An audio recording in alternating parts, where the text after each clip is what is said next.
भाग्यवान पुरुषांची 13 लक्षणे जी प्रत्येक माणसामध्ये नसतात.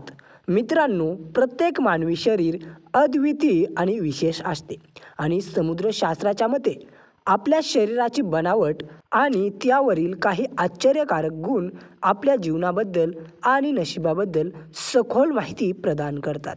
या गुणांद्वारे आपण जाणून घेऊ शकतो की आपला जीवन प्रवास कोणत्या दिशेने जात आहे आणि आपण संपत्ती आणि समृद्धीकडे जात आहोत की नाही. आपल्या आयुष्यात असे काही वैशिष्ट्ये आहेत जे आपण खरोखरी भाग्यशाली आहात हे सूचित करते. आज आम्ही आपल्याला त्या विशेष निशाण आणि शरीराच्या भागांबद्दल सांगणार आहोत जे आपल्या जीवनात संपत्तीचे आगमन दर्शविते. हे गुण फक्त संपत्तीबद्दलच सांगत नाहीत, तर हे देखील दर्शविते की आनंद, समृद्धी आणि अफाट यश आपल्या नशिबात लिहिले गेले आहे. आजच्या भौतिक जगात बरीच संपत्ती आहे. प्रत्येकाला पैशांची आवश्यकता आहे, मग तो गरीब किंवा श्रीमंत असो. संपत्तीशिवाय धर्म किंवा कर्म दोघेही करता येणार नाहीत. संपत्तीशिवाय आपण भुकेल्याची भूक मिटवू शकत नाही. पवित्र शास्त्रात नमूद केलेल्या समुद्राच्या आणि शरीराच्या बनावटीमध्ये नमूद केलेल्या या गुणांच्या आधारे जो माणूस खूप भाग्यवान आहे आणि त्याच्या जीवनात धनवान होणे लिहिले आहे. हे लोक त्यांच्या कुटुंबासाठी आणि त्यांच्या भागीदारासाठी भाग्यवान असतात आणि त्याच्यामुळेच त्यांचे सर्व कुटुंब सुखात जीवन जगतात. आपल्या शरीरावर असे गुण आहेत का जे आपले भाग्य चमकवतील? चला तर जाणून घेऊयात आणि बघा की संपत्तीची देवी लक्ष्मीचे आशीर्वाद आपल्यावर कायमचे राहतील का. परंतु त्याआधी आपल्याला माता लक्ष्मीचे आशीर्वाद नेहमी आपल्यावर राहावे असे वाटत असेल ना, तर व्हिडिओला लाईक करा आणि चॅनलला सबस्क्राईब करा आणि कमेंटमध्ये जय लक्ष्मी माता लिहा. 1. सद्गुणी संतान प्राप्ती. ज्यांच्या घरात सद्गुणी संतान जन्म घेते ती व्यक्ती भाग्यवान माणसापेक्षा कमी नाही. शास्त्रवचनांमध्ये असे म्हटले गेले आहे की सांस्कृतिक, सुशिक्षित आणि आईवडिलांचा आदर करणारी संतान ज्यांच्या घरात जन्म घेते त्यांची वृद्धावस्था सुखमय होते. असे व्यक्ती वृद्ध अवस्थेतही सुख भोगतात आणि मृत्यूनंतरही परलोकाचा आनंद घेतात. म्हणूनच असे म्हटले जाते की पूत सपूत तर संपत्ती जमा होय, पूत कपूत तर धनाचा नाश.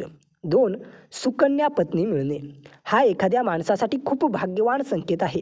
शास्त्रात असे सांगितले गेले आहे की जी स्त्री आपल्या कुटुंबाची प्रतिष्ठा लक्षात ठेवून काम करते ती सुकन्या असते.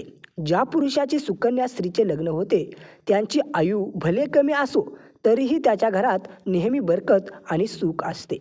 3. कासवाच्या आकाराची पाठ. ज्याची पाठ कासवाच्या आकाराची असते तो खूप भाग्यवान आणि श्रीमंत असतो. तळहाताच्या मध्यभागी तीळ असलेल्या माणसाला असे म्हटले जाते की त्याला वाहनाचे सुख आणि समाजात खूप आदर आणि सन्मान मिळतो. 4.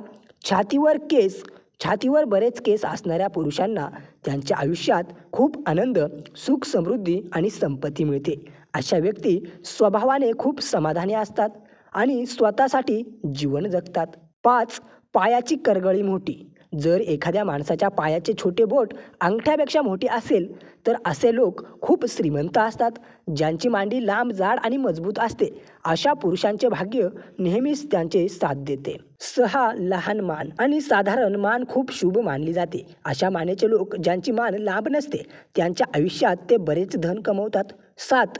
ज्या पुरुषांच्या पायाचे सर्वात लहान बोट त्यांच्या पायाच्या इतर सर्व बोटांपेक्षा मोठे असते अशा पुरुषांना त्यांच्या आयुष्यात कधीही पैशांची कमतरता नसते आणि असे लोक त्यांच्या आयुष्यात खूप पैसे कमवतात. 9. ज्या पुरुषांच्या हातात त्रिकोणाचे चिन्ह असलेले पुरुष त्यांच्या कुटुंबाचे नाव रोशन करतात. असे लोक सुखसोयींनी भरलेले असतात आणि त्यांचा स्वभाव खूप आनंदी असतो. 10. पायावर तीळ असलेली व्यक्ती खूप भाग्यवान असते आणि ते आपले जीवन एखाद्या राजासारखे व्यतीत करतात. 11. ज्या पुरुषांचे डोके गोल असते आणि कपाळ रुंद असते ते बरेच प्रभावशाली असतात आणि सर्व प्रकारचा आनंद त्यांच्या कुटुंबास देण्याचा ते प्रयत्न करतात. 12. निरोगी शरीर आणि मन हे नशिबाचे सर्वात मोठे लक्षण आहे.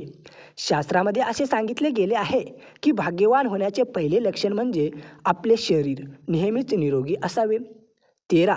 कायमस्वरूपी उत्पन्न हे भाग्यशाली असण्याचं मोठं लक्षण मानले जाते.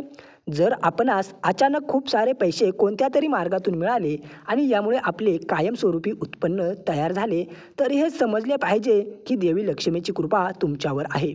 मित्रांनो, माहिती तुम्हाला आवडली असल्यास व्हिडिओला लाईक करा आणि असेच ब्रँड व्हिडिओ पाहायला आपले यूट्यूब चॅनल सबस्क्राईब करायला विसरू नका. धन्यवाद.